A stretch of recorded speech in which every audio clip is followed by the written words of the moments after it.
आयत प्लस आयत। हम स्वागत करते हैं हमारे आज के मुख्य अतिथि महोदय का, डॉक्टर वीरेंद्र कुमार, माननीय मंत्री सामाजिक न्याय एवं अधिकारिता मंत्रालय, भारत सरकार। एक बार जोरदार तालियां हो जाए आप सभी के आपके अभिनंदन के लिए। साथ ही हमारे आज के विशिष्ट अतिथि श्री कौशल किशोर, माननीय राज्य मंत्री आवास एवं शहरी मामले, भारत सरकार। आप दोनों का हम बहुत बहुत स्वागत करते हैं और आप सभी की तालियों के साथ एक बार जोरदार स्वागत हो जाए। मैं अनुरोध करना चाहूंगी अन्य गणमान्यों से यहाँ मंच पर उपस्थित होने के लिए अध्यक्ष विश्वविद्यालय अनुदान आयोग प्रोफेसर डी.पी. सिंह, महानिदेशक राष्ट्रीय सूचना विज्ञान केंद्र डॉक्टर रीता वर्मा, सचिव सामाजिक न्याय एवं अधिकारिता मंत्रालय श्री आर. सुब्रमण्यम, सदस्य सचिव डॉक्टर अम्बेडकर फाउंडेशन श्रीमती उपमा श्रीवास्तव, संयुक्त सचिव सामाजिक न्याय एवं अधिकारिता मंत्रालय श्रीमती कल्याणी चड्डा और साथ ही निदेशक डॉक्टर अम्बेडकर फाउंडेशन श्री विकास त्रिवेदी। आप सभी का बहुत बहुत स्वागत है। जोरदार तालियां हो जाएगा। एक बार पुनः आप सभी को शिल्पा भावना का सादर नमस्कार, सुप्रभात, बहुत बहुत स्वागत है आप सभी का। आज हम सभी लोग डॉक्टर बी.आर. अम्बेडकर का महापरिनिर्वाण दिवस, उसके उपलक्ष्य में हम ये कार्यक्रम आप सभी लोगों के समक्ष लेकर आए हैं। और ये कार्यक्रम सिर्फ एक कार्यक्रम नहीं है, बल्कि एक क्षण है जब हम सभी लोग मिलकर बाबा साहब अम्बेडकर की विचारधारा को याद कर रहे हैं। बाबा साहब अम्बेडकर को हम सभी लोग मिलकर याद कर रहे हैं कि किस प्रकार उन्होंने समाज में न्यायिक व्यवस्था को एक बहुत ही सुंदर आयाम दिया है। तो चलिए शुरुआत करते हैं। हम लोग जानते हैं कि किस प्रकार बाबा साहेब अम्बेडकर ने हमारे समाज को ज्ञान का दीपक प्रज्वलित किया है। तो हम भी चाहेंगे कि हमारे इस कार्यक्रम की शुरुआत जो है वो ज्ञान के दीपक के साथ हो।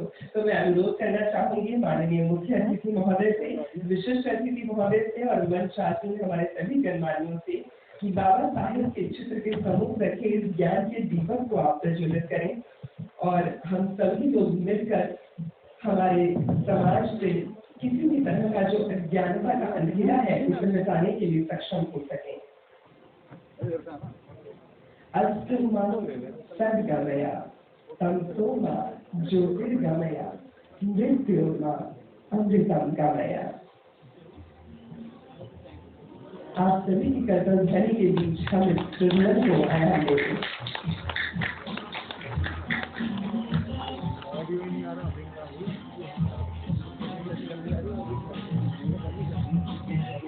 वीर की इस ज्योति को हम सभी नमन करते हैं। शत्रु करोति कल्याणम आरोग्यम धन संपदा शत्रु बुद्धि विनाशाय दीपम ज्योति नमोस्तुते। वीर की ज्योति को प्रणाम करते हुए ज्ञान का दीपक प्रज्वलित किया माननीय मुख्य अतिथि महोदय, विशिष्ट अतिथि महोदय और हमारे अन्य गणमान्यों ने। और ये पुष्प बाबा साहब अम्बेडकर को अर्पित करते हुए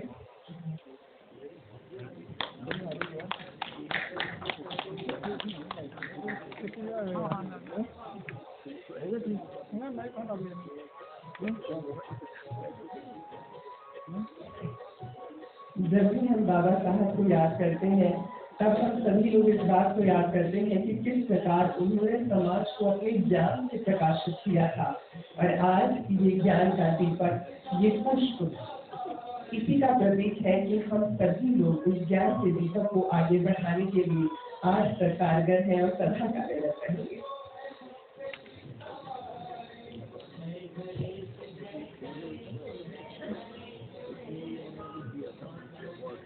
बाबा साहब के महापरिनिर्वाण दिवस पर हम सभी लोग ये आशा करते हैं कि वो हमारे साथ हैं, हमें देख रहे हैं और उनका आशीर्वाद निरंतर हम पर है।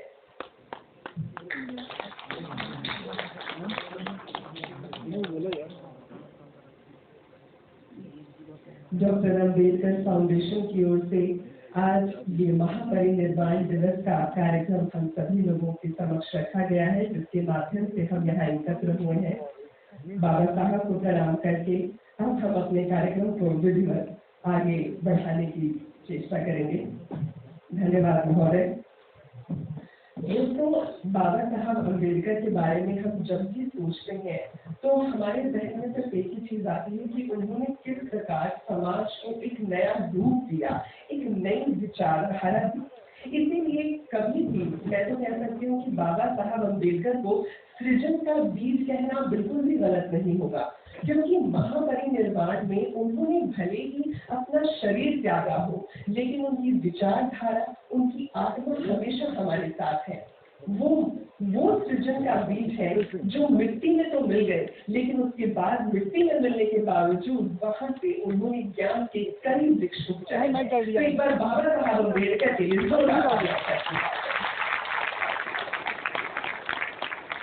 और ये तो हम सभी को विदित है कि महापरिनिर्वाण से कुछ समय पूर्व बाबा साहब ने अपने अनेक अनुयायियों सहित शांति स्थापना के लिए एक कदम बढ़ाया था और बौद्ध धर्म को धारण किया था।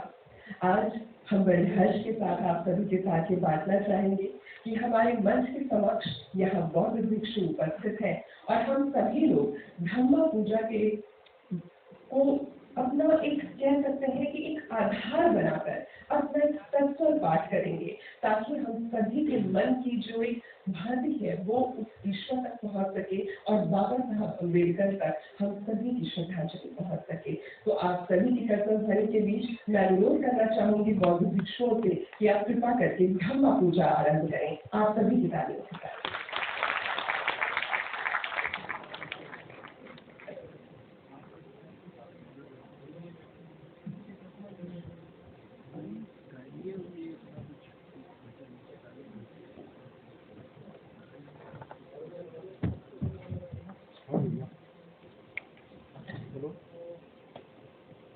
साधु साधु साधु बुद्धं वदामि धम्मं वदामि संघं वदामि अहं वदामि सावधानं द्वितीयम्पि बुद्धं वदामि धम्मं वदामि संघं वदामि अहं वदामि सावधानं तृतीयम्पि बुद्धं वदामि धम्मं वदामि संघं वदामि अहं वदामि सावधानम्। ओकासा बन्धानि भन्ते द्वारकेण कथं शापं अपराधं क्षमातु मे भन्ते संघो द्वितीयम्पि ओकासा बन्धानि भन्ते द्वारकेण कथं शापं अपराधं क्षमातु मे भन्ते संघो तृतीयम्पि ओकासा बन्धानि भन्ते द्वारकेण कथं शापं अपराधं क्षमातु मे भन्ते संघो ओकासा अहं भन्ते शरणेन सह पञ्चशीलं धम्मं याचामि अनुगमं कृत्वा शीलं देता मे भन्ते संघो तृतीयम्पि ओकासा अहं भन्ते शरणेन सह पञ्चशीलं धम्मं याचामि अनुगमं कृत्वा शीलं देता मे भन्ते संघो तृतीयम्पि ओकासा अहं भन्ते शरणेन सह पञ्चशीलं धम्मं याचामि अनुगमं कृत्वा शीलं देता मे भन्ते संघो अहं भन्ते नमो तस्स भगवतो सम्मा सम्बुद्धस्स नमो तस्से भगवतो अरहतो सम्मा सम्बुद्धस्स नमो तस्से भगवतो अरहतो सम्मा सम्बुद्धस्स नमो तस्से भगवतो अरहतो सम्मा सम्बुद्धस्स बुद्धं शरणं गच्छामि बुद्धं शरणं गच्छामि धम्मं शरणं गच्छामि धम्मं शरणं गच्छामि संघं शरणं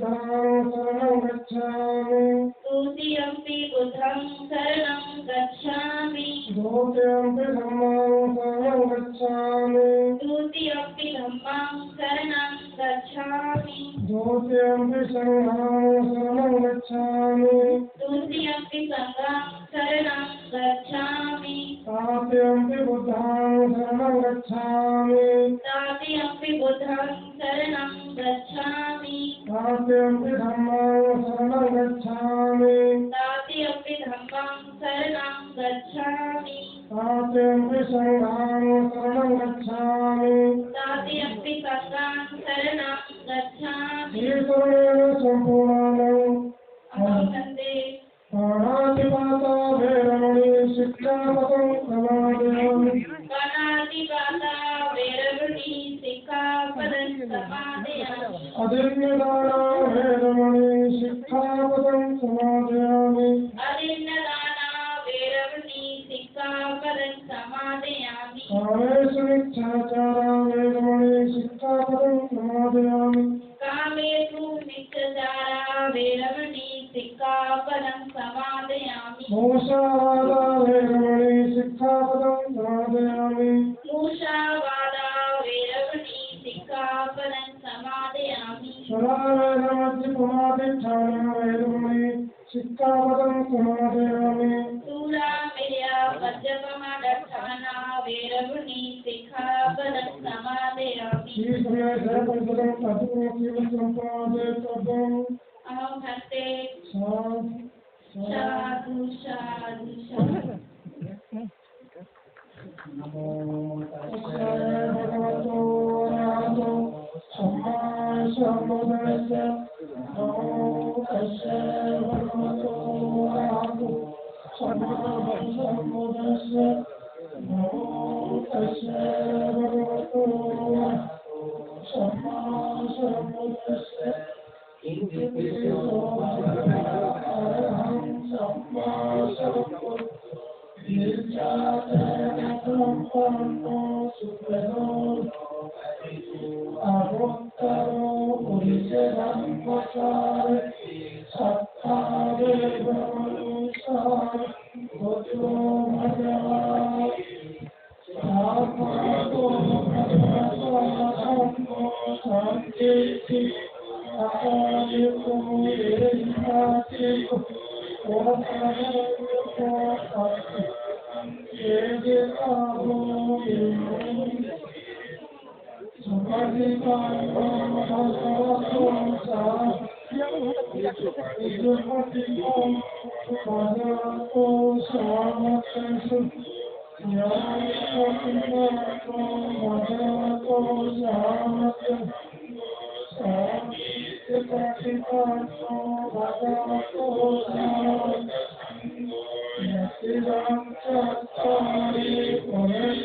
जोड़नी पड़ेगी।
Thank you.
पूरा वातावरण पवित्र हो गया और मैं ये कह सकती हूँ कि यहाँ इस सभागार में बैठा हुआ हर व्यक्ति स्वयं को पवित्रता से जोड़ पाया है। और अगर आप जोड़ पाए हैं तो एक बार मेरे साथ बाबा साहब अमर रहे का नारा इस पूरे सभागार में विस्तृत करें। बाबा साहब अमर रहे, बाबा साहब अमर रहे, बाबा साहब अमर रहे। डॉक्टर भीमराव अंबेडकर ने हमेशा से ये कहा कि कानूनी तौर पर जो हमें स्वतंत्रता मिलती है ना, उस स्वतंत्रता के तब तक कोई मायने नहीं होते जब तक सामाजिक तौर पे हमें स्वतंत्रता नहीं मिले। हर तबके को जब तक सामाजिक तौर पर स्वतंत्रता नहीं मिले। और मुझे ये बताते हुए बहुत गर्व है कि सामाजिक न्याय एवं अधिकारिता मंत्रालय लगातार इस दिशा में काम कर रहा है और हमारे पास एक कुशल मार्गदर्शन भी है। माननीय सचिव महोदय, सामाजिक न्याय एवं अधिकारिता मंत्रालय, श्री आर सुब्रमण्यम। तो मैं आपसे अनुरोध करना चाहूंगी कि आप कृपा करके अपना स्वागत भाषण प्रस्तुत करें। आप सभी तालियों के साथ उनका स्वागत कीजिए।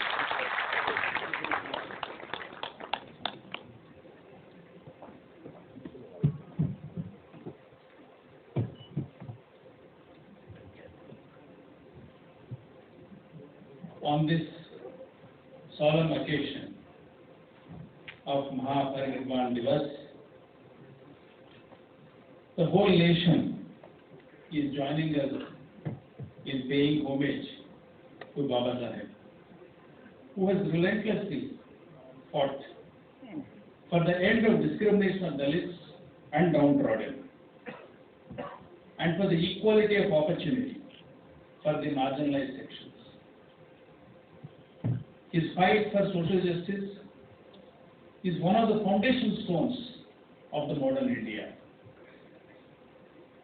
and it continues to guide all of us in striving for social and economic amelioration of the marginalized sections. On this occasion, it is my privilege to invite Honorable Minister for Social Justice and Empowerment, Dr. Virendra Kumar, who has made a mark with his simplicity, humility, honesty, and thoroughness within a very short period in the ministry. I am also privileged to invite Shri Kaushal Kishore, Minister of State for Housing and Urban Affairs, and his presence has enhanced the prestige of this nation. I invite Professor D.P. Singh, Chairman of UGC, who was instrumental in a major reform of the fellowship program for the SCs and OBC students. I invite Dr. Neeta Verma, the Director General of NIC, whose NSP team, along with the team in our ministry under our Joint Secretary Kalyani Chedda, had worked continuously in the last few days for bringing a reform in the scholarship system, which is being unveiled today. I also invite Ms. Upma Srivastav, our Additional Secretary, Special Secretary now, under whose able leadership Ambedkar Foundation and the International Center has leapfrogged to greater heights. Today this commemoration is happening simultaneously in all over the country, especially in the other Panchatirthas, the Janmabhoomi at Maho, Shiksha Bhoomi at London, Diksha Bhoomi at Nagpur, Mahaparga Parinirvan Bhoomi at 24 Alipur Road, and at Chaitya Bhoomi at Mumbai. It is happening in hundreds of universities especially where there are Ambedkar chairs, in hundreds of colleges, Ambedkar Bhavan, parks across the country. Lakhs of people are joining all of us in paying homage to this great personality. Every year since 1956, we have been paying homage on this day to Baba Saheb. But this year, it is special because of the 75 years of independence, and this is a part of the Azadi Ka Amrit Mahotsav. Friends, Dr. Ambedkar has given a clarion call to all the downtrodden to take to education and fight out their social misery. Today we have the pleasure in presenting to the nation a revamped version of postmetric scholarship for SCs, a scheme that has been started in 1944 by the then British government under the insistence of Dr. Ambedkar. Under the leadership of Honorable Prime Minister Sri Narendra Modi, the government has taken momentous decision to revamp this postmetric scholarship scheme on 5 principles. Firstly, focus on the poorest. Secondly, timeliness in payment. Thirdly, accuracy through technology.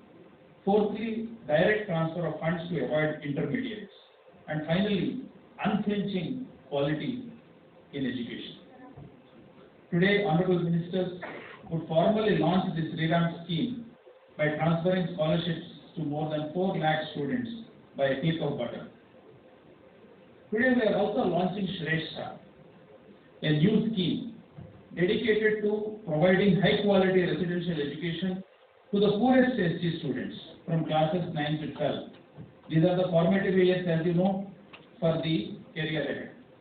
More than 1,000 poorest children have now access to the best education, which has been the exclusive domain of the privileged and the rich. Dr. Ambedkar had gained immensely through education at the global best universities. The National Overseas Scholarship Scheme follows this model and provides access to the poorest SC students to take admission in the global best universities. This year, we have completely revamped the scholarship scheme, making it more student-centric, easier to operate, more transformative, and we will be sending a record number of students to the top-rated global institutions, global universities, all costs paid. The National Fellowships for SCs and OBCs have been the main vehicle for the poorest to get to the doctoral education and later on enter in the field of academics. These scholarships were dogged by delays, complex processes, unempathetic treatment by one and all. I am thankful to the Chairman UGC and the whole team which has made a substantial change in ensuring timely payments, debureaucratization, and a grievance portal that will address the complaints timely. Dr. Ambedkar Foundation, under the able leadership of our Minister, has brought major changes in the Ambedkar Chair scheme. Today we will be launching a compilation of the works published by the professors and academicians in the Dr. Ambedkar Chairs in various universities. Apart from these major initiatives in education, we have a host of new schemes coming up for the economic upliftment for the SCs, including the schemes for skill upgradation, livelihood support, and promotion of entrepreneurship. This is our way to join the nation in paying homage to Dr. Ambedkar on this Mahaparinirvana Divas. To take forward his ideals and for betterment of the downtrodden. I thank all of you for being here to bless us in these efforts. Together we can take forward the slogan of Dr. Ambedkar: educate, agitate, organize, for continuing to create a society free of discrimination. Thank you.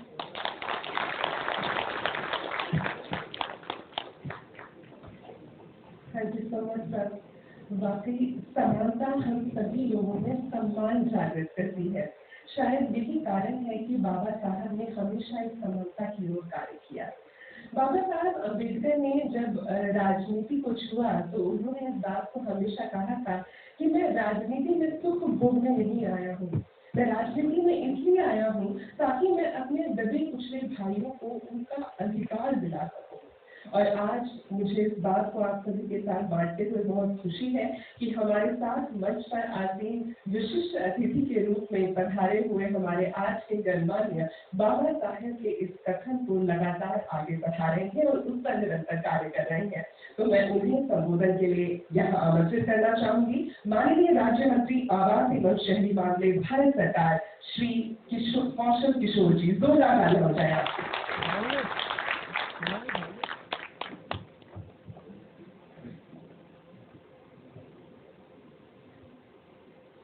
सबसे पहले तो मैं बाबा साहब के परिनिर्वाण दिवस पर मैं अपनी तरफ से, सरकार की तरफ से, आप सब लोगों की तरफ से मैं उन्हें श्रद्धांजलि अर्पित करता हूँ। आज के इस कार्यक्रम में हमारे बीच में मुख्य अतिथि समाज न्याय एवं अधिकारिता मंत्री आदरणीय भाई विवेक कुमार जी, सेक्रेटरी सुब्रा मैडम जी, professor DP Singh ji, M Kalyani ji, doctor Rita Verma जी, विकास त्रिवेदी जी, हमारे सभी बहुत भिक्षु यहाँ पर उपस्थित सभी भाइयों बहनों, पत्रकार बंधुओं, डॉक्टर अम्बेडकर साहब को विश्व सदी का सिंबल ऑफ नॉलेज, ज्ञान का प्रतीक, विश्व का ज्ञान का प्रतीक कहा गया।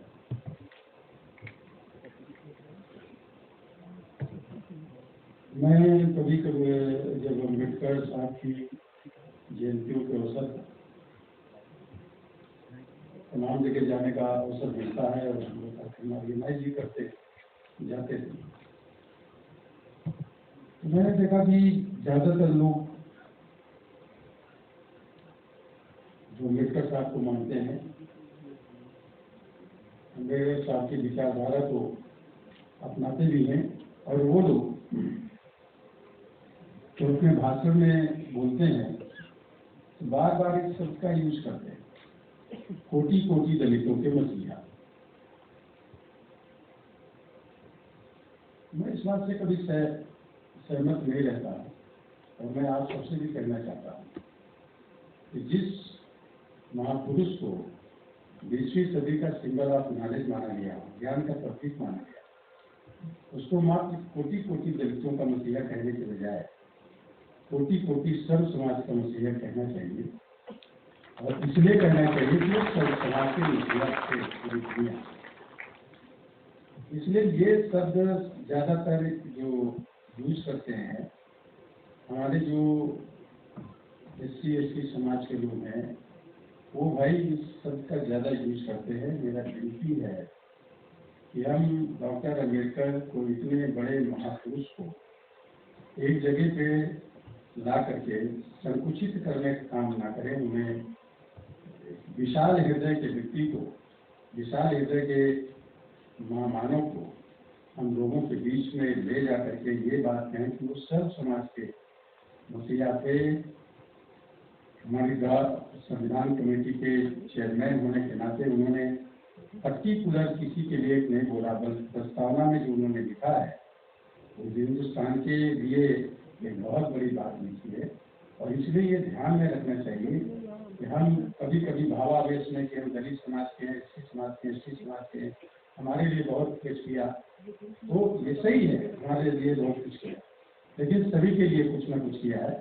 और इसलिए उन्हें जो है सिंबल ऑफ नॉलेज कहा गया 20वीं सदी का। तो हम उनको और कितना विशाल ले जा सकते हैं ये ध्यान में रखना। और इसी को हमारे आदरणीय प्रधानमंत्री जी ने पूरी दुनिया में इस बात को ले जाने का प्रयास किया है कि डॉक्टर अम्बेडकर जी वो केवल कुछ वर्ग विशेष के लीडर या उनके मसीहा नहीं थे, बल्कि सर्व समाज के दुनिया में कोई भी अगर कुचला है, पिछड़ा है, दबा है, शोषण हो रहा है जातीय आधार पर, सामाजिक आधार पर, आर्थिक आधार पर, तो उनको जो है उन्होंने एक तरीके से एक नई दिशा देने का काम किया। इसीलिए अमेरिका ने उनको सिंबल ऑफ नॉलेज दिया। अब मैं ये कहना चाह रहा हूँ कि मैं जब आप भी जाते होंगे और जब लोग बोलते हैं तो डॉक्टर अम्बेडकर का मिशन क्या बोलते हैं? डॉक्टर अम्बेडकर के मिशन के बारे में बोलते हैं शिक्षित बनो, संगठित हो, संघर्ष करो। अरे बोलते हैं ना, बोलिए जरा, बोलते हैं ना कि बाबा साहब का मिशन शिक्षित बनो, संगठित बनो, संघर्ष करो। सच बात तो ये नहीं है, बाबा साहब का मिशन तो ये नहीं था। ये किन लोगों ने कितनी चतुराई से डॉक्टर अम्बेडकर के इस मिशन को चेंज कर दिया, मैं समझ नहीं पाया आज तक। और बड़ी चतुराई से लोगों के बीच में फैला दिया। किसी भी व्यक्ति से पूछोगे डॉक्टर अम्बेडकर को जो मानता हो, ये बोलेगा डॉक्टर अम्बेडकर का मिशन है शिक्षित बनो, संगठित रहो, संघर्ष करो। बाबा साहब का मिशन ये नहीं था। इसलिए बाबा साहब ने कहा था कि अगर मेरे कारवां को आगे न ले जाना तो वही छोड़ देना, पीछे ले जाने का काम मत करना। बाबा साहब का मिशन था जात वीर शोषण वीर समाज की स्थापना।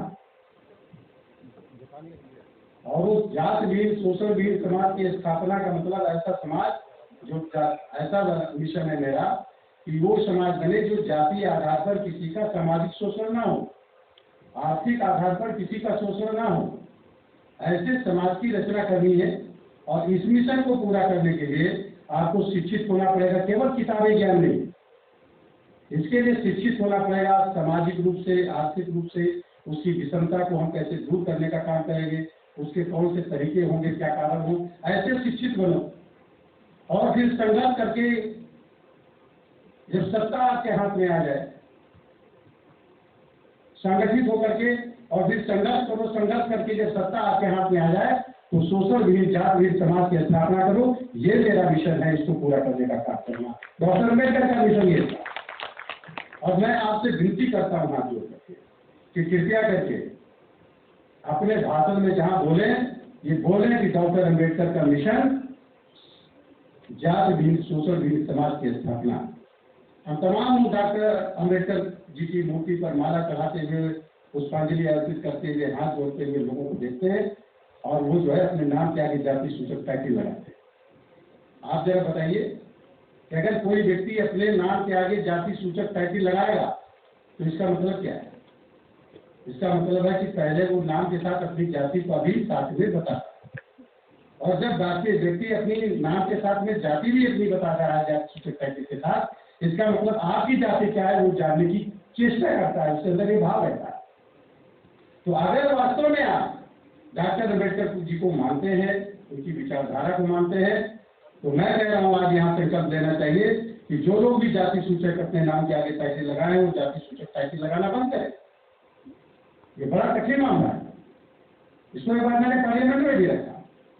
और अगर जाति सूचक टाइटल लगाने का अगर इस तरीके का एक कानून बनेगा तो भी एक सदी लग जाएगा लोगों को इंसान बनने में लग जाएगा। अभी जो हम विभिन्न जातियों में बटे हुए हैं, इंसान बनने में हमको लग जाएगा। तमाम जगह पढ़े लिखे लोग PhD किए, DD किए जाते हैं, जो मेरे से कभी कभी पूछ लेते क्या नाम है भाई साहब? कौशल किशोर। आगे बताइए, आगे क्या बताइए? जाति जानने का प्रयास करते हैं, और जो व्यक्ति जाति जानने का प्रयास करता है या अपनी जाति को लोगों के बीच में रखने का काम प्रयास करता है, मैं समझ रहा हूँ डॉक्टर अम्बेडकर को मानता होगा, मगर डॉक्टर अम्बेडकर की नीति को निश्चित तरीके से नहीं मानता। और इसलिए मैं आपसे कहना चाहता हूँ कि कम से कम हम लोग यहाँ पर इस बात को लोगों के बीच में ले जाएं और एक अभियान करना चाहिए, आंदोलन करना चाहिए कि हम अपने नाम के आगे जाति सूचक टाइटल नहीं लगाएंगे। कम से कम वो लोग जरूर ये तय करें जो लोग डॉक्टर अम्बेडकर को मानते हैं, डॉक्टर अम्बेडकर की विचारधारा को मानते हैं, डॉक्टर अम्बेडकर के मिशन को पूरा करना चाहते हैं। ज्यादा समय नहीं लेना चाहता मैं, आगे आपके लिए कार्यक्रम इसमें है। तो डॉक्टर अम्बेडकर जी को हम अगर इस तरीके से करेंगे तब हम जा करके किसी भी समाज को ऑर्गेनाइज करना चाहते हैं तो निश्चित तरीके से सभी ऑर्गेनाइज कर पाएंगे और सभी उनको आगे ले जाने का काम करेंगे। तो बहुत विनम्रता से अनुरोध है, आप लोगों से मैं निवेदन भी करना चाहता हूँ। अपने लोग बहुत भिक्षुगण हैं, जगह जगह आप सब लोगों का बहुत ज़्यादा जाना होता है। मैं चाहता हूँ आपसे भी निवेदन है कि इन चीज़ों को जरूर लोगों के बीच में वास्तव में डॉक्टर अम्बेडकर का जो मिशन है उसके बारे में चर्चा करें, पर चर्चा करें। जो आप अपना प्रवचन देते हैं उससे इस बात का चर्चा जरूर करें, इस आंदोलन को इस तरीके से आगे बढ़ाने का काम करें। हमें मानव समाज का समाज बनाना, और इसलिए हम डॉक्टर अम्बेडकर जी को कोटि कोटि दस्तों का मसीहा कहने के बजाय अगर डॉक्टर अम्बेडकर जी को हम ये कहेंगे कि मानवता के वो देवता थे तो बहुत ज़्यादा अच्छा रहेगा। मानवता का देवता और मानवता के देवता थे, ये हमको अपने दिल के अंदर रहना चाहिए और कहना भी चाहिए। तो एक बार नारा लगा दीजिए, डॉक्टर अम्बेडकर अमर रहे जी का, और अपनी बात को मैं समाप्त करूंगा। डॉक्टर अम्बेडकर अमर रहे, डॉक्टर अम्बेडकर अमर रहे। एक बार जोरदार नारा लगाइए, डॉक्टर अम्बेडकर का मिशन अधूरा, हम सब मिलकर करेंगे पूरा। मिशन जान कि नहीं जानेंगे, शिक्षित बनो, संगठित हो, संघर्ष वाला नहीं है, सोशल बीइंग डस्टबिन समाज की स्थापना वाला है। डॉक्टर अम्बेडकर का मिशन अधूरा, उठाइए ना, आपके हाथ नहीं उठ रहे हैं तो वोट उठाइए, नहीं है तो कोई बात नहीं, विधायक को उठाइए। डॉक्टर अम्बेडकर का मिशन अधूरा, डॉक्टर अम्बेडकर का मिशन अधूरा। धन्यवाद। धन्यवाद महोदय। वाकई आपने बिल्कुल सही कहा कि हम सभी लोगों को सबसे पहले इंसान बनना जरूरी है, और इंसान बनने के लिए मुझे लगता है कि सबसे ज्यादा जो प्रतिस्पर्धा है वो हमारी खुद से ही होनी चाहिए। और बस इतनी सी बात को याद रखनी चाहिए कि ना किसी से ईर्ष्या, ना किसी से बैर, ना किसी से ईर्ष्या, ना किसी से बैर, मेरी अपनी मंजिल, मेरी अपनी दौड़। तो जब हम लोग अपनी मंजिल की तरफ अपनी दौड़ लगाएंगे तो मुझे लगता है कि बिना ईर्ष्या के, बिना किसी भेदभाव के हम इंसानियत की तरफ अपना कदम उठा सकते हैं।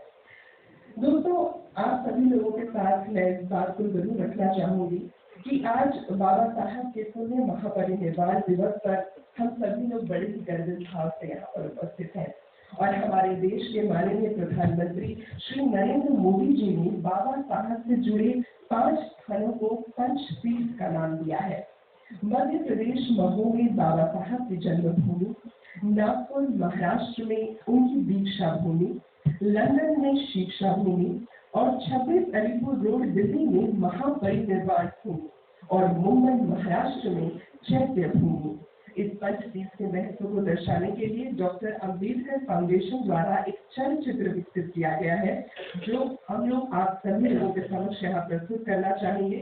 आपको बता दूं कि सभागार की जो बत्तियां हैं उन्हें अभी धीमा किया जाएगा, ताकि हम सभी लोग इस चलचित्र के साथ बाबा अम्बेडकर के विचारधारा के साथ खुद को जोड़ सकें। तो ये हमारी बत्तियां सभागार की अब धीमी हो रही है। आप सभी लोगों के समक्ष प्रस्तुत है पंचतीर्थ पर बना ये चलचित्र। जोरदार तालियां हो जाती है।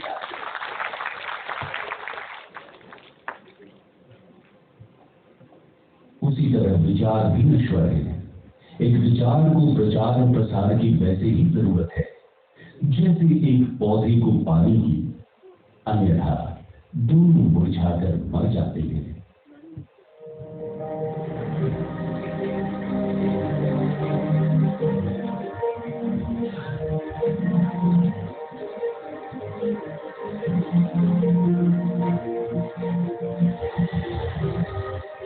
मानवता, न्याय और समानता के अप्रतिम योद्धा, अमानवीय वर्ण और जाति व्यवस्था के प्रचंड विरोधी, भारतीय संविधान के निर्माता, प्रखर चिंतक, भारत रत्न डॉक्टर भीमराव अंबेडकर का जीवन, विचार, उनकी विरासत और उनके आदर्श हम सब के लिए एक मिसाल है। पिछले कुछ वर्षों में भारत सरकार ने कई महान सपूतों के सम्मान को एक नई ऊंचाई देने का बीड़ा उठाया है और इसी कड़ी में आता है बाबा साहेब डॉक्टर भीमराव अंबेडकर का पंचतीर्थ। 5 महत्वपूर्ण स्थान जिसे मैं हमेशा पंचतीर्थ के तौर पर पुण्य भाव से स्मरण करता हूं और उन्हें विकसित करने का हमें अवसर मिला।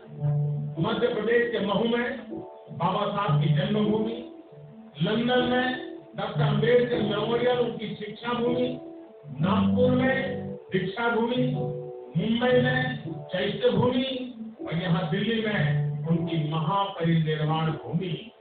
ये स्थान, ये देश सिर्फ ईंट और दायरे की इमारत भर नहीं बल्कि जीवंत संस्थाएं हैं, आचार विचार के सबसे बड़े संस्थान।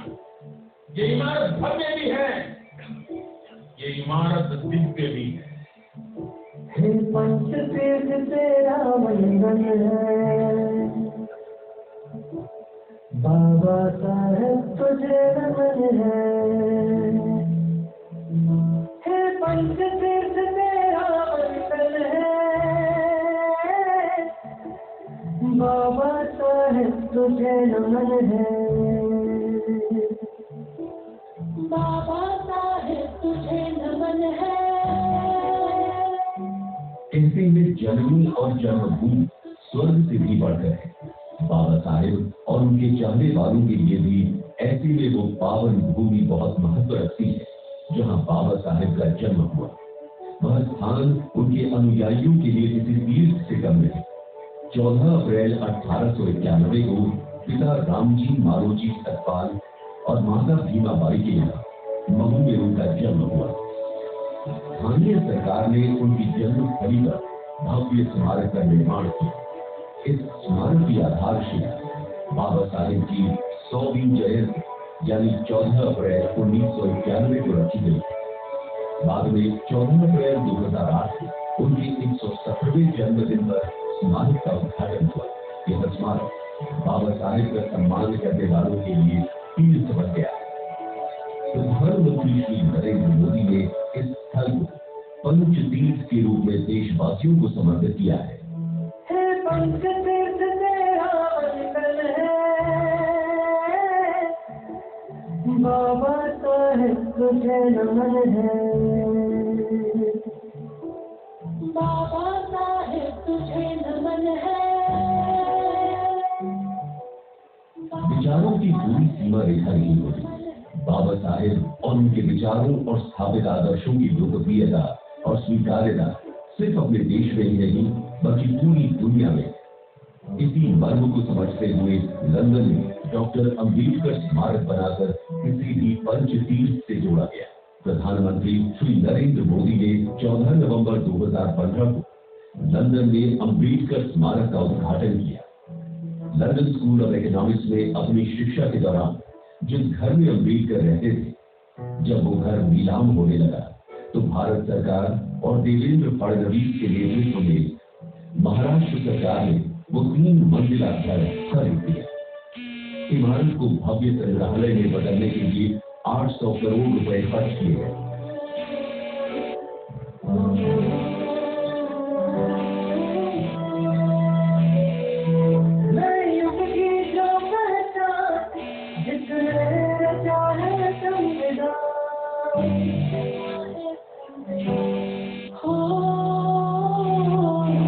दिलाया पिछड़ों को सम्मान, जलाया उनका स्वाभिमान।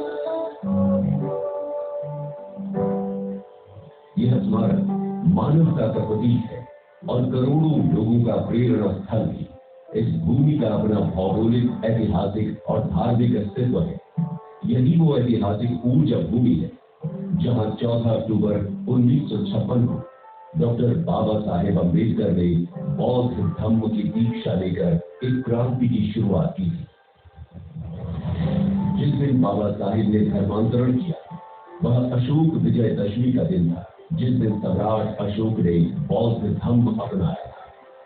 यह एक ऐतिहासिक और शुभ दिन था और इस दिन 6 लाख लोगों ने डॉक्टर अम्बेडकर का अनुसरण कर बौद्ध धम्म अपनाया था। इस तरह नागपुर नव बौद्ध आंदोलन का जन्म स्थान बना।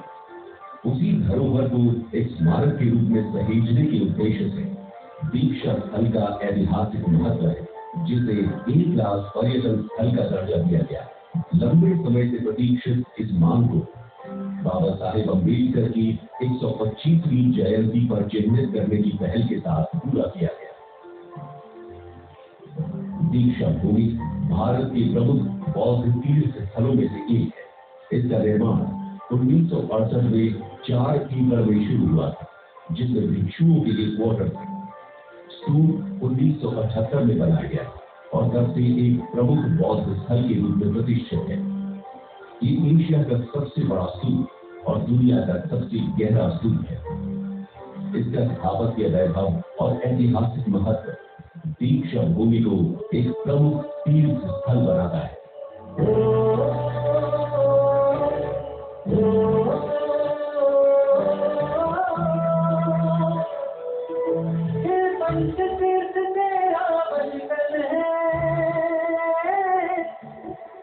बाबा साहेब तुझे नमन है। बाबा साहेब कहते थे, शरीर भले ही नश्वर है, विचार नश्वर नहीं होने चाहिए। ये आपके विचार ही है जो आपको अमर कर देते हैं।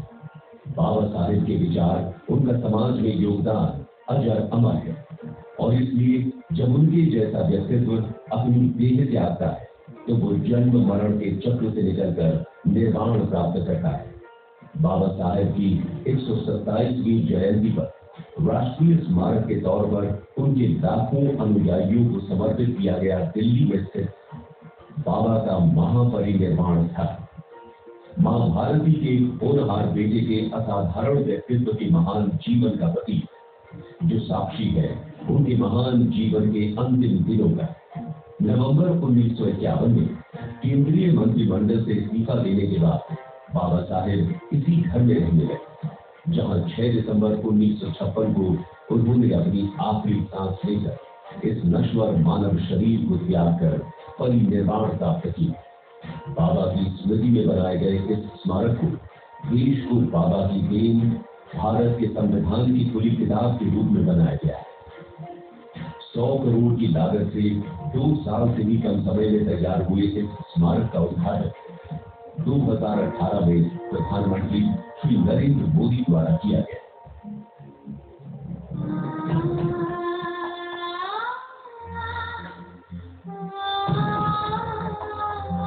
दिल्ली में अपने निवास पर 6 दिसंबर 1956 को बाबा साहेब का महापरिनिर्वाण हुआ, जिसके बाद उनका पार्थिव शरीर मुंबई लाया गया। यही उनकी अंतिम इच्छा भी थी। समंदर किनारे यही वो धरती है जहां 7 दिसंबर 1956 को उनका शरीर पंच तत्वों में विलीन हो गया। बाबा साहेब का अंतिम संस्कार बौद्ध परंपरा के अनुसार किया गया था। उनके दाह संस्कार को साक्षी मानकर उनके 10 लाख अनुयायियों ने बौद्ध धर्म की दीक्षा। स्मारक की चौकोर आकार की संरचना में लगभग 1.5 मीटर ऊंची एक गोलाकार दीवार है। गोलाकार क्षेत्र में डॉक्टर अंबेडकर की मूर्ति और गौतम बुद्ध की एक मूर्ति रखी गई है। गोलाकार दीवार में 2 प्रवेश द्वार है और यह संगमरमर के फर्श से सुसज्जित है। आज भी हर 6 दिसंबर को यहाँ लाखों अनुयायी पहुंचते हैं और अपने बाबा साहेब के सम्मान में नतमस्तक हो जाते हैं।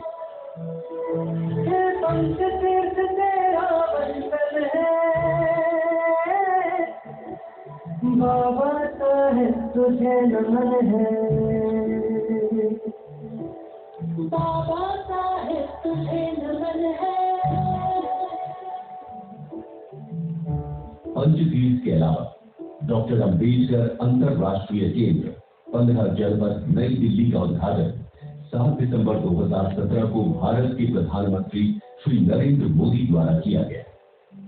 सामाजिक आर्थिक परिवर्तन के क्षेत्र में अध्ययन, अनुसंधान, विश्लेषण और नीति निर्माण के लिए प्रधानमंत्री ने केंद्र की परिकल्पना उत्कृष्टता केंद्र के रूप में की है।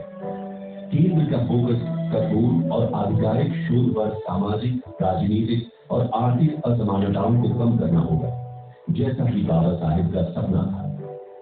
दिल्ली के मध्य में अत्याधुनिक केंद्र का क्षेत्रफल लगभग 3.25 एकड़ तक फैला है और इस 3 मंजिला इमारत में प्रशासनिक ब्लॉक सहित कई सुविधाएं शामिल हैं। बाहरी हिस्से में हरे पौधों की एक विस्तृत विविधता है जो इस जगह के सौंदर्य शास्त्र को समृद्ध बनाती है। साथ ही यहाँ पर 3 ऑडिटोरियम, कॉन्फ्रेंस रूम, तोरण द्वार, बुद्ध प्रतिमा और अशोक स्तंभ भी है। केंद्र में गुंबद के नीचे भूतल पर एक विशाल गोलाकार क्षेत्र है। यहाँ डॉक्टर B.R. अम्बेडकर की 18 फीट की एक कांस्य प्रतिमा है जो आने वाली कई पीढ़ियों के लिए एक ऐसा आदर्श स्थापित कर गए हैं जो उन्हें युग पुरुष बनाता है। यह समय बाबा साहेब के समरसता और समभाव के संदेश को अपनाने का समय है। समाज को जोड़कर देश को नई ऊंचाई देने का समय है। पंचतीर्थ के वैभव और महत्व को दुनिया तक पहुंचाने का समय है। बाबा साहेब तुझे नमन है, बाबा साहेब तुझे नमन है, बाबा साहेब तुझे नमन है,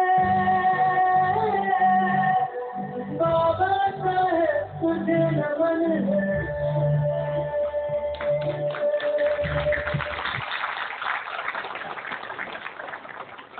वाकई में पंचतीर्थ को हम सभी का प्रणाम है, क्योंकि मैं पूरे गर्व से कह सकती हूँ कि ये पंचतीर्थ हमारा स्वाभिमान है। तो एक बार जोरदार तालियां तो बजती है पंचतीर्थ के लिए।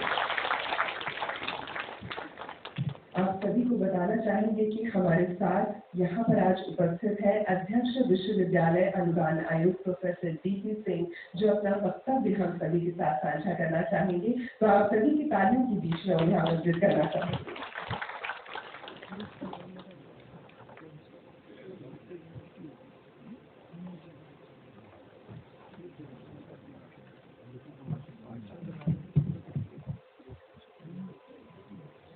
माननीय मंत्री सामाजिक न्याय और अधिकारिता मंत्रालय, भारत सरकार, आदरणीय डॉक्टर वीरेंद्र कुमार जी, माननीय राज्य मंत्री हाउसिंग एंड अर्बन अफेयर्स आदरणीय Shri Kaushal Kishore ji, honourable secretary department of social justice and empowerment Shri R Subramaniam ji, doctor Nita Verma ji, DG NIC और मंत्रालय के वरिष्ठ अधिकारीगण, देवियों सज्जनों, यहाँ उपस्थित सभी विद्वजन, प्यारे विद्यार्थियों, सबसे पहले मैं बाबा साहब के महापरिनिर्वाण दिवस पर उनके उनका पुण्य स्मरण करता हूँ, उन्हें विनम्र श्रद्धांजलि अर्पित करता हूँ। बहुत अच्छी डॉक्यूमेंट्री आपने देखी, पंचतीर्थ 13 बंधन है, बाबा साहब तुम्हें नमन है। मुझे सौभाग्य मिला है कि बाबा साहब की जन्मभूमि महू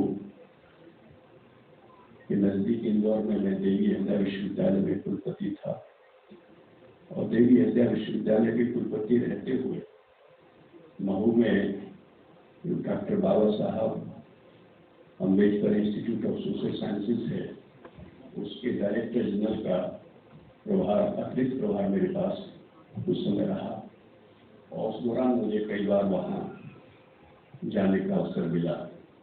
और वह संस्थान विश्वविद्यालय के रूप में परिवर्तित हो चुका है, राज्य का विश्वविद्यालय है, और बाबा साहब के विचारों को लेकर के उनका अध्ययन और शोध के क्षेत्र में आगे बढ़ रहा है।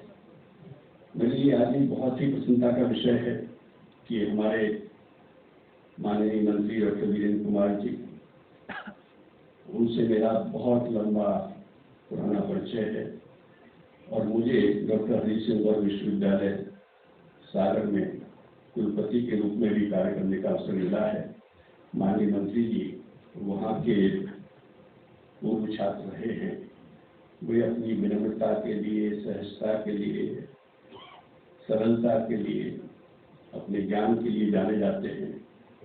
और मुझे याद है कि जब मैं वहाँ कुलपति था तो वो अक्सर स्कूटर पर एमपी के रूप में विश्वविद्यालय आया करते थे और लोगों से मिला करते थे, छात्रावास में चले जाते थे, और इतने लोकप्रिय और इतने सरल व्यक्ति को इस रूप में यहाँ देख करके मुझे बहुत प्रसन्नता का अनुभव हो रहा है।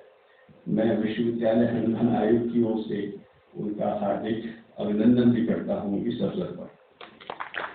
मेरे लिए खुशी ये दुगनी हो जाती है कि मेरे साथ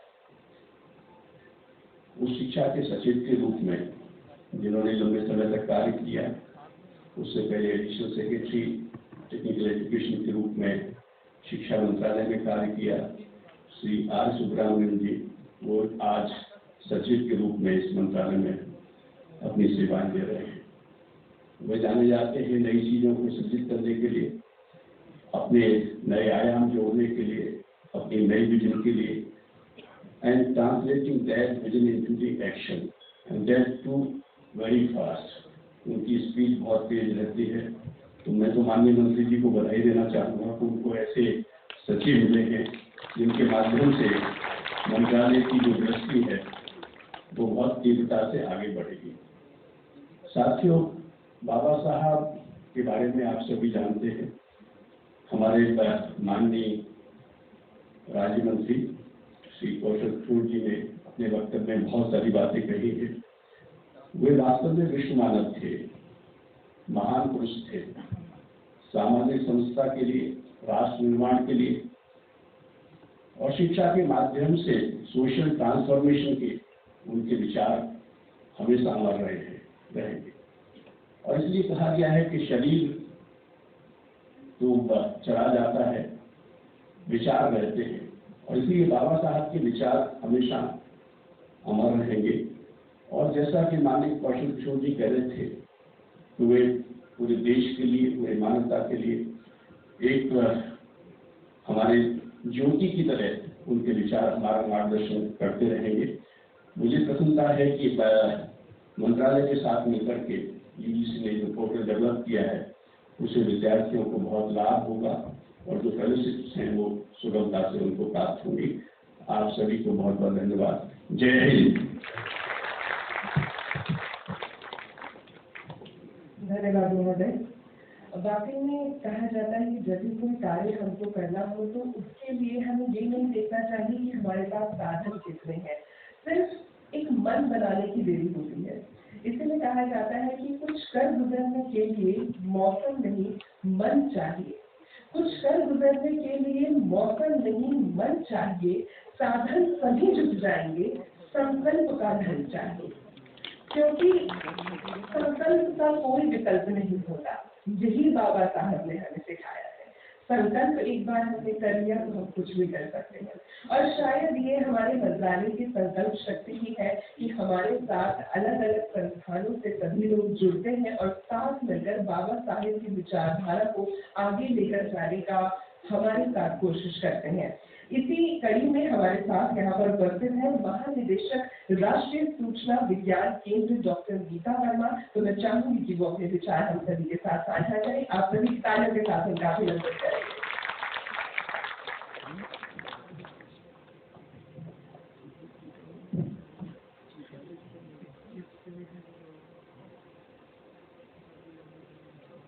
Honorable Minister of Social Justice and Empowerment and Chairman Dr. Ambedkar Foundation, Honorable Minister of State of Housing and Urban Affairs, respected Secretary Social Justice and Empowerment, Professor D.P. Singh, UGC Chairman, Special Secretary, Department of Social Justice and Empowerment, Director Dr. Ambedkar Foundation, distinguished guests, ladies and gentlemen. सबसे पहले तो मैं बाबा अम्बेडकर की महाजन दिवस पर अपनी श्रद्धांजलि प्रस्तुत करती हूँ और अपने को बहुत सौभाग्य मानती हूँ कि मुझे इस अवसर में भाग लेने का मौका मिला। It is indeed an honor to be a technology partner of this historic reform of post-matric scholarship for SC students. NIC team has worked under the guidance of Secretary Social Justice and Empowerment, who has been a strong believer of technology and in a record time has developed this system through which today when it will be launched, just by a click of a button, scholarship will be transferred directly to the bank account of lakhs of students. Ladies and gentlemen, this is the part of technology which not only brings us speed, also brings this power where all this middleman kind of go away and the money directly goes to the bank accounts of the students. This brings a new order, which is what we call direct benefit transfer, which the whole system was developed under the guidance of under the Prime Minister, who has been really constantly guiding us to bring this system in more and more schemes of the Government of India. And today hundreds of schemes where the beneficiaries are being benefited through this technology. Scholarship, timely disbursement of scholarship directly to bank accounts will help these students to continue their education, to be able to pay their fees in time, to be able to reimburse all those expenditure which goes in the continuing of education. And I am sure with this kind of a support, it will really empower these students to fulfill their dream and pursue the career of their choice, pursue the career of their what they dream for. I also take this opportunity to congratulate the Department of Social Justice and Empowerment for taking this historic initiative. We are under the guidance of Secretary Sir, we further improve this system and bring in more transparency, more efficiency, and more accountability in the system, but most importantly, bringing a whole lot of convenience for our students at that stage where not only very simply they can apply for these scholarships, any kind of a grievance can be met online, and also the money gets transferred in a timely manner. And I assure Department of Social Justice, Secretary Sir and Honorable Minister Sir that NIC is fully committed to work with you in this technology-led initiative, and my team led by Mr. Shashi Bhushan and Baveja is fully committed to the cause and will continue supporting you in this time. Thank you. Thank you so much, ma'am. वाकई में बच्चों ये सच है कि जब भी कोई नेक कार्य होता है तो उस नेक कार्य के साथ सभी लोग जुड़ना चाहते हैं, और वैसे भी कहा जाता है कि अगर आपको एक से अनेक होना है तो उसके लिए नेक होना जरूरी है। और ये सामाजिक न्याय एवं अधिकारिता मंत्रालय की नेक नियति ही है जिसके कारण अनेकों संस्थान और पर व्यक्ति विशेष भी हमारे योजनाओं के साथ लगातार जुड़ते रहते हैं ताकि हम समाज में पूरी तरह से कोशिश कर सकें कि समानता लेकर लाई जा सके।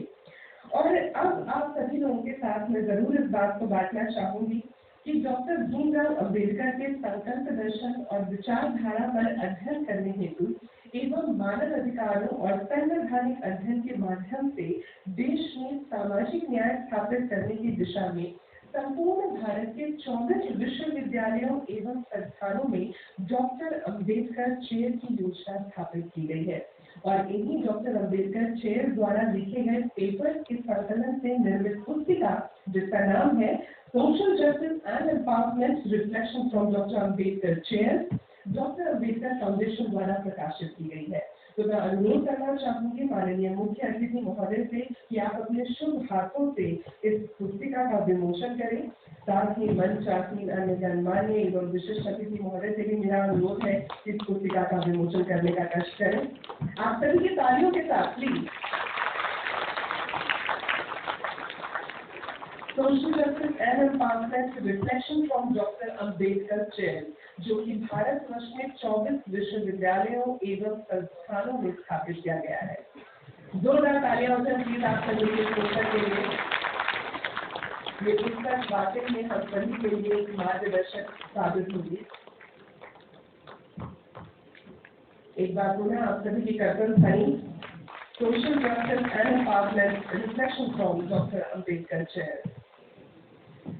और अब मैं आप सभी लोगों से बांटना चाहूंगी एक अन्य योजना ऐसे छात्रों के लिए पोस्ट मैट्रिक स्कॉलरशिप। मैं आपको बताना चाहूंगी कि ये छात्रवृत्ति 60 लाख ऐसे छात्रों को उच्च शिक्षा के लिए प्रदान की जाती है। ये ऐसी छात्रवृत्ति है जो भारत की स्वतंत्रता से पहले ही राज्य सरकारों के माध्यम से छात्रों तक पहुंचाई जाती रही, लेकिन इस पोस्ट मैट्रिक स्कॉलरशिप के लिए दिसंबर 2020 में एक ऐतिहासिक निर्णय लिया गया जिसके चलते वजीफे में केंद्र का अंश 5 गुना बढ़ा दिया गया है। तो आप सभी की तालियां तो बनती है इसके लिए। आप सभी को बता दें कि इस डायरेक्ट बेनिफिट ट्रांसफर के माध्यम से शिक्षा के लिए दी जाने वाली ये वित्तीय सहायता अब केंद्र सरकार द्वारा सीधे लाभार्थी छात्रों के खाते में भेजी जाएगी ताकि ऐसे छात्रों को मिलने वाली इस पोस्ट मैट्रिक स्कॉलरशिप में कहीं किसी प्रकार की कोई देरी ना हो। तो it really deserves a round of applause my dear friends. मैं आपको बता दूं कि इस योजना के डायरेक्ट बेनिफिट को छात्रों तक पहुंचाने में नेशनल स्कॉलरशिप पोर्टल को बहुत ही कम समय में सक्षम बनाया गया, जिसमें DG NIC doctor Nita Verma जो कि यहाँ मंच पर हमारे साथ उपस्थित है, आपका अत्यधिक योगदान रहा है। और साथ ही PSMS की टीम, NPCI और स्टेट बैंक ऑफ इंडिया और साथ ही मंत्रालय के विभिन्न विभागों के अथक प्रयासों से ये जो रिलीज है संभव हो पाया है। तो हम चाहेंगे कि इन सभी के अथक प्रयासों के लिए आप लोगों की तालियां हो जाएंगी। और मैं अनुरोध करना चाहूंगी माननीय मुख्य अतिथि महोदय डॉक्टर वीरेंद्र कुमार से कि आप एक ऐतिहासिक क्लिक के माध्यम से ऐसे छात्रों के लिए पोस्ट मैट्रिक स्कॉलरशिप रिलीज करने की कृपा करें।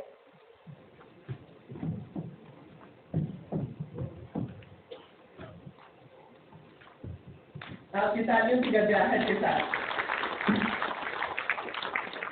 और इस ऐतिहासिक क्लिक के साथ ही उच्च शिक्षा के लिए ये सभी दरवाजे जो है खुल गए हैं सभी ऐसे छात्रों के लिए। आप सभी को बता दें कि जैसा हमने आपसे जिक्र किया था कि दिसंबर 2020 में ये ऐतिहासिक निर्णय लिया गया था, तो इस ऐतिहासिक निर्णय में जो हमारे की पॉइंट्स थे वो सभी आप यहाँ पर स्क्रीन पर देख सके किस तरीके से उसके लिए काम किया गया। और आपको हम बता दें कि हमारा ये जो मंत्रालय है ये लगातार ऐसे छात्रों के लिए कोशिश करता है कि उन्हें किस तरह से शिक्षा में और योगदान दिया जा सके। तो अब मैं आपको बता दूं कि अब आप सभी लोगों के लिए हमारे समक्ष है ये अन्य योजना जो कि है श्रेष्ठ, और अब हम इसे छात्रों को समर्पित करेंगे। तो अब मैं आपको बता दूं कि मेधावी ऐसे छात्रों के लिए एक ऐसी योजना है ये जो इन बच्चों के सामाजिक आर्थिक उत्थान और समग्र विकास के लिए लगातार कार्य कर रही है। पर उससे पहले मैं आपको बता दूं, आप जो यहाँ स्क्रीन पर अभी देख सके हैं, आज अगर हम सिर्फ आज की ही बात करें तो टोटल स्टूडेंट जिनको ये स्कॉलरशिप मिली है वो है 4,06,228 और मुझे बताते हुए बहुत गर्व है, जैसा कि बाबा साहब कहते थे कि जिस समाज में महिलाओं का उत्थान होता है वही समाज जो है आगे बढ़ता है। तो इन बच्चों में 50% से ज्यादा लड़कियां हैं, तो जोरदार तालियां लड़कियां आपकी। साथ ही आपको हम ये बता दें कि आज भी ये अमाउंट जो हम अपने सामने देख रहे हैं, ये पोस्ट मैट्रिक स्कॉलरशिप के रूप में रिलीज किया जा रहा है। 245 करोड़ 42,30,256 जोरदार तालियां हो जाएंगी इस रिलीज के लिए।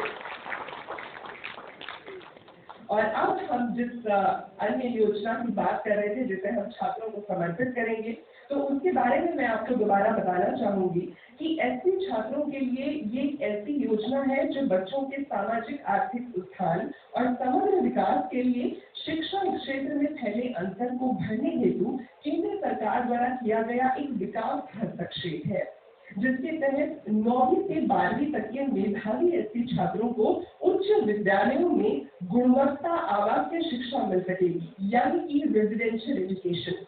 इस साल अब तक 75 जिलों के 80 विद्यालयों में लगभग 1060 मेधावी एससी छात्रों को दाखिला मिल चुका है। तो आप सभी की तालियां तो बनती है इसके लिए। और मैं आपको बता दूं कि ये जो आंकड़ा है 5 सालों में ये आंकड़ा 24,800 तक पहुंचाने का प्रयोजन किया गया है। आप सभी के समक्ष प्रस्तुत है scheme for residential education for students in high school in targeted areas, यानी कि श्रेष्ठा। इस महत्वाकांक्षी योजना को हम छात्रों को समर्पित करने हेतु माननीय मुख्य अतिथि महोदय से अनुमति की प्रार्थना करते हैं और आपकी अनुमति के साथ ही हम श्रेष्ठा को सभी छात्रों को समर्पित करना चाहेंगे। तो आप सभी की तालियां तो बनती हैं पूरे समर्पण के। आपको हम बता दें कि एसटी और ओबीसी मेधावी छात्रों के लिए सरकार द्वारा 2 और योजनाएं चलाई जा रही हैं।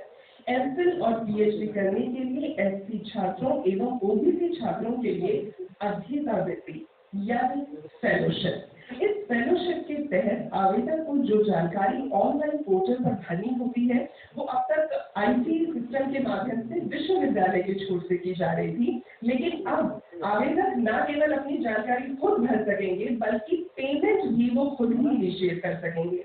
और इतना ही नहीं है, अगर छात्रों को यूनिवर्सिटी से, यूजीसी से या फिर यहाँ तक कि उनको आईटी सिस्टम से भी किसी समस्या का सामना करना पड़ता है तो वो उसकी शिकायत ऑनलाइन दर्ज कर सकते हैं। ये national fellowship management and grievance redressal portal स्वयं सामाजिक न्याय एवं अधिकारिता मंत्रालय के मार्गदर्शन में विश्वविद्यालय अनुदान आयोग यानी यूजीसी और कैनरा बैंक द्वारा विकसित किया गया है। बड़ी ही हर्ष की बात है कि आज इस पोर्टल के शुभारंभ पे स्वयं यूजीसी के जो चेयरमैन है प्रोफेसर वीपी सिंह यहाँ मंच पर हमारे साथ उपस्थित है। अभिनंदन है सर आपका।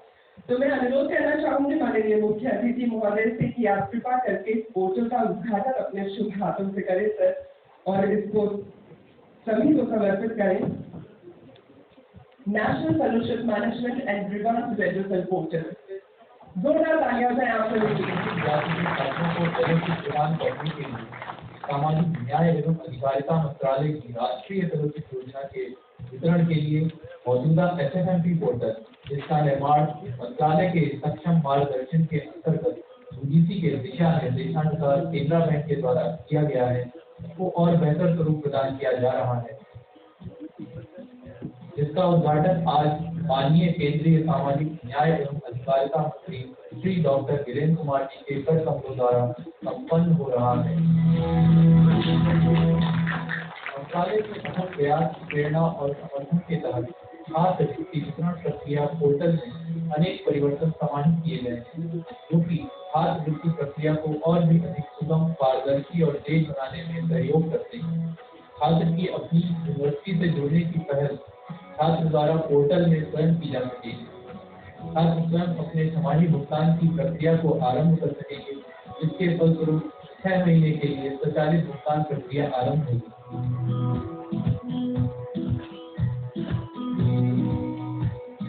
छात्र और विश्वविद्यालयों को भुगतान और अन्य मुद्दों के बारे में शिकायत दर्ज करने और इसके शीघ्र निवारण के लिए एक शिकायत पोर्टल प्रदान किया जा रहा है। फेलोशिप संवितरण एवं शिकायत निवारण के प्रत्येक चरण में छात्रों को SMS द्वारा सूचित किया जाएगा।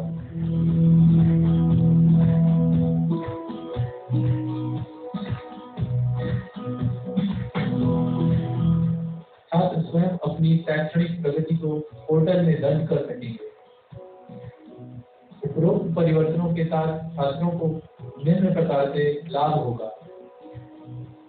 6 महीने की अवधि के लिए स्वचालित भुगतान प्रणाली, निर्बाध, पारदर्शी और अधिक मजबूत प्रसंस्करण प्रणाली, शिकायत मुक्त समाधान सुनिश्चित करने के लिए ऑनलाइन शिकायत एवं ट्रैकिंग प्रणाली, फेलोशिप संवितरण के प्रत्येक चरण में छात्रों को SMS अलर्ट।